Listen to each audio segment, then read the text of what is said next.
ನಮಸ್ಕಾರ. ನಮ್ಮ ನಾಡು ವಾರ್ತೆಗಳಿಗೆ ಸ್ವಾಗತ. ಈಗ ಮುಖ್ಯಾಂಶಗಳು.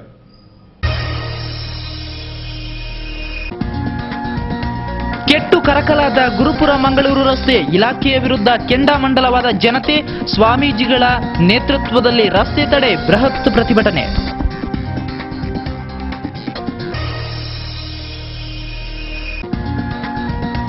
ಲಾಡ್ಜ್ನಲ್ಲಿ ಯಕ್ಷಗಾನ ಕಲಾವಿದನ ಹತ್ಯೆ, ನಗರದ ಮುಖ್ಯ ಪೇಟೆಯಲ್ಲೇ ನಡೆದ ಕೊಲೆ, ಇನ್ನೂ ತಿಳಿಯುತ್ತಿಲ್ಲ ಕೊಲೆಗಾರರ ರಹಸ್ಯ.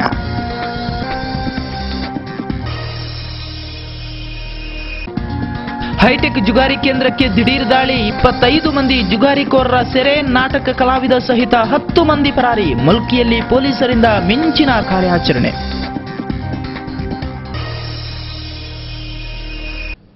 ವಾರ್ತೆಗಳ ವಿವರ.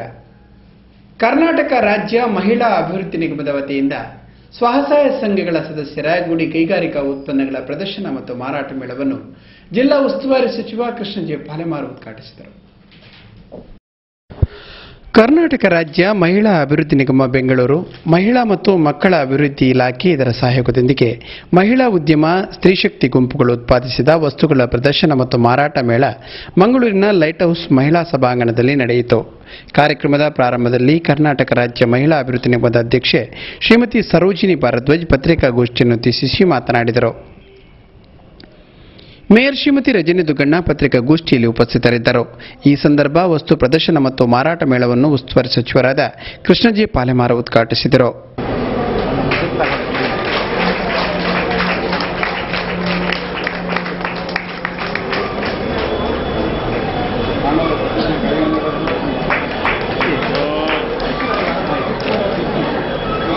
ಮಹಾನಗರ ಪಾಲಿಕೆಯಿಂದ ಆಗಮಿಸಿರುವಂತಹ ಶ್ರೀಮತಿ ರೂಪಾ ಕಾರ್ಪೊರೇಟರ್ ಇವರು ಕೂಡ ಘಟನಾ ಕಾರ್ಯಕ್ರಮದಲ್ಲಿ ಭಾಗವಹಿಸಲು.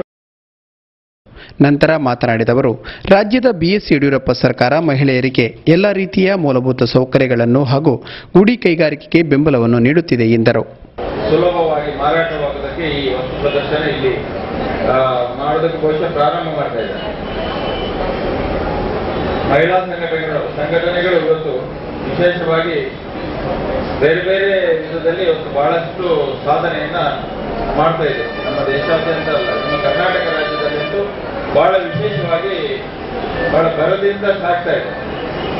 ಇದೊಂದು ಒಳ್ಳೆಯ ಲಕ್ಷಣ, ಒಳ್ಳೆ ಒಂದು ಸಂಕೇತ ಅಂತ ಹೇಳ್ಬೋದು. ಮಹಿಳಾ ಸಂಘಟನೆಗಳು ಅಥವಾ ಮಹಿಳೆಯರು ಮುಂದೆ ಬಂದಾಗ ಯಾವುದನ್ನೇ ಸಾಧಿಸಿದಾಗ ಅದು ಸಫಲವಾಗ್ತದೆ ಅಂತ ಹೇಳುವಂಥದ್ದು. ಹಿಂದಿನಿಂದಲೂ ಬಹುಶಃ ಪುರುಷರು ಮಹಿಳೆಯರನ್ನು ಒಂದು ಅಡ್ಡ ಇಟ್ಟಿದ್ರೆ, ಯಾಕಂತ ಸ್ವಲ್ಪ ಅವರಿಗೆ ಡೌಟ್ ಇತ್ತು. ಮಹಿಳೆಯರೆಲ್ಲ ಒಟ್ಟು ಸೇರಿಬಿಟ್ರೆ ಮುಂದಿನ ದಿನಗಳಲ್ಲಿ ನಮಗೆ ಬಹಳ ಸಮಸ್ಯೆ ಇದೆ, ಪುರುಷರ ಗುಂಪಿಗೆ ಬಹಳ ದೊಡ್ಡ ಏಟ್ ಬೀಳ್ತದೆ, ಇವರಿಗೆ ಮಹತ್ವ ಕಡಿಮೆ ಆಗ್ಬೋದು ಅಂತ ಹೇಳುವ ಸಂದರ್ಭದಲ್ಲಿ ಶ್ರೀಮತಿ ಸುಮತಿ ಪಾಂಗಳ, ಪ್ರಫುಲ್ಲ ಡಿ ರಾವ್ ಮುಂತಾದವರು ಹಾಜರಿದ್ದರು. ಮುಲ್ಕಿ ಠಾಣಾ ವ್ಯಾಪ್ತಿಯ 2 ಅಂತಸ್ತುಗಳ ಶ್ರೀಮಂತ ಬಂಗಲೆಯೊಂದರಲ್ಲಿ ನಡೆಯುತ್ತಿದ್ದ ಹೈಟೆಕ್ ಜುಗಾರಿ ಅಡ್ಡೆಗೆ ದಿಢೀರ್ ದಾಳಿ ನಡೆಸಿದ ಪೊಲೀಸರು 25 ಮಂದಿ ಜುಗಾರಿಕೋರರನ್ನು ಬಂಧಿಸಿದ್ದಾರೆ.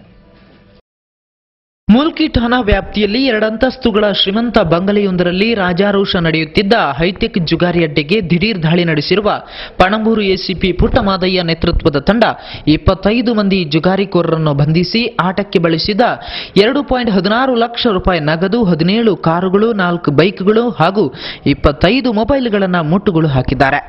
ಜುಗಾರಿ ನಿರತರಲ್ಲಿ ನಾಟಕ ಕಲಾವಿದರು, ಗಣ್ಯರು ಒಳಗೊಂಡಂತೆ ಸುಮಾರು 10 ಮಂದಿ ಪೊಲೀಸರನ್ನು ಕಾಣುತ್ತಲೇ ಪರಾರಿಯಾಗಿದ್ದು, ಇವರಿಗಾಗಿ ಶೋಧ ಮುಂದುವರೆದಿದೆ ಎನ್ನಲಾಗಿದೆ. ಉದ್ಯಮಿ, ರಾಜಕೀಯ ಧುರೀಣರೊಬ್ಬರ ಕೃಪಾ ಕಟಾಕ್ಷ ಹೊಂದಿರುವ ಹಿನ್ನೆಲೆಯವರೆನ್ನಲಾದ ಸಂಜೀವ್ ಎನ್ ಶೆಟ್ಟಿ ಮೆನ್ನಬೆಟ್ಟು ಗ್ರಾಮದ ಜಲ್ಲಿಗುಡ್ಡೆಯಲ್ಲಿ ಸದರ್ನ್ ಎಸ್ಟೇಟ್ ಹೊಂದಿದ್ದಾರೆ. ವಿಸ್ತಾರವಾದ ಎಸ್ಟೇಟ್ನಲ್ಲಿ 2 ಅಂತಸ್ತಿನ ಭಾರಿ ಬಂಗಲೆಯಲ್ಲಿ ಇವರ ವಾಸವಾಗಿದೆ. ಈ ಬಂಗಲೆಯಲ್ಲಿ ಮುಖ್ಯವಾಗಿ ಗಣ್ಯರು, ಶ್ರೀಮಂತರು ಜುಗಾರಿ ಆಡುತ್ತಿದ್ರು. ಸುದೀರ್ಘ ಸಮಯದಿಂದ ಇಲ್ಲಿ ಅಂದರ್ಬಾಹರ್ ನಡೆಯುತ್ತಿದ್ರು. ಶ್ರೀಮಂತರು ಕಾರುಗಳಲ್ಲಿ ಬಂದು ಸಾವಿರಾರು ಲಕ್ಷಾಂತರ ರೂಪಾಯಿ ಹಣ ಚೆಲ್ಲಿ ಜೂಜಾಡುತ್ತಿದ್ರು. ರಾಜಕೀಯ ಪ್ರಭಾವದಿಂದಾಗಿ ಮುಲ್ಕಿ ಠಾಣಾ ಪೊಲೀಸರು ಖಚಿತ ಮಾಹಿತಿಗಳ ಹೊರತು ಈ ಬಂಗ್ಲೆಗೆ ದಾಳಿ ನಡೆಸಿರಲಿಲ್ಲ ಎನ್ನಲಾಗಿದೆ. ಈ ಮಧ್ಯೆ ಸೋಮವಾರ ಮಧ್ಯಾಹ್ನ ದೊರೆತ ಖಚಿತ ಮಾಹಿತಿ ಅನ್ವಯ ಪಣಂಬೂರು ಎಸಿಪಿ ಪುಟ್ಟಮಾದಯ್ಯ ನೇತೃತ್ವದ ಪೊಲೀಸ್ ತಂಡ ಸದರ್ನ್ ಎಸ್ಟೇಟ್ಗೆ ಮಿಂಚಿನ ದಾಳಿ ನಡೆಸಿತು. ಪೊಲೀಸರನ್ನು ಕಾಣುತ್ತಲೇ ಜುಗಾರಿ ಕೂಟದಲ್ಲಿದ್ದ ಖ್ಯಾತ ನಾಟಕ ಕಲಾವಿದನನ್ನು ಸಹಿತ 10 ಮಂದಿಯ ತಂಡ ಜಾಗದಿಂದ ಪರಾರಿಯಾಗಿದೆ. ಆಟಕ್ಕೆ ಬಳಸಿದ 2,16,115 ರೂಪಾಯಿ ಹಾಗೂ ಕಾರುಗಳು, ಬೈಕುಗಳು, 25 ಮೊಬೈಲ್ಗಳು ಒಳಗೊಂಡಂತೆ ಒಟ್ಟು 74,09,140 ರೂಪಾಯಿ ಮೊತ್ತವನ್ನು ಮುಟ್ಟುಗೋಲು ಹಾಕಲಾಗಿದೆ. ಈ ಘಟನೆ ಬೆನ್ನಲ್ಲೇ ಸಂಜೆ ಮುಲ್ಕಿ ಠಾಣೆಯಲ್ಲಿ ನೂರಾರು ಜನ ಜಮಾಯಿಸಿದ್ರು. ಆಪಾದಿತರನ್ನು ಜಾಮೀನಿನಲ್ಲಿ ಬಿಡಿಸಿಕೊಳ್ಳಲು ಬಹಳಷ್ಟು ಗಣ್ಯರು ತೆರಳಿದ್ದರೆಂದು ತಿಳಿದುಬಂದಿದೆ. ಈ ಮಧ್ಯೆ ಮುಲ್ಕಿ ಪರಿಸರದಲ್ಲಿ 100 ಅಥವಾ ಸಣ್ಣ ಮೊತ್ತವಿಟ್ಟು ಜುಗಾರಿಯಾಡುವವರನ್ನು ತಕ್ಷಣ ಹಿಡಿದು ಬೆಂಡೆತ್ತಿರುವ ಮುಲ್ಕಿ ಪೊಲೀಸರು ಜಲ್ಲಿಗುಡ್ಡೆಯ ಹೈಟೆಕ್ ಜುಗಾರಿ ಕೇಂದ್ರಕ್ಕೆ ಇದುವರೆಗೆ ದಾಳಿ ನಡೆಸಿದೆ ಕಣ್ಣಿದ್ದು ಕುರುಡರಂತೆ ವರ್ತಿಸಿರುವುದನ್ನು ಸಾರ್ವಜನಿಕರು ಕಟುವಾಗಿ ಟೀಕಿಸಿದ್ದಾರೆ.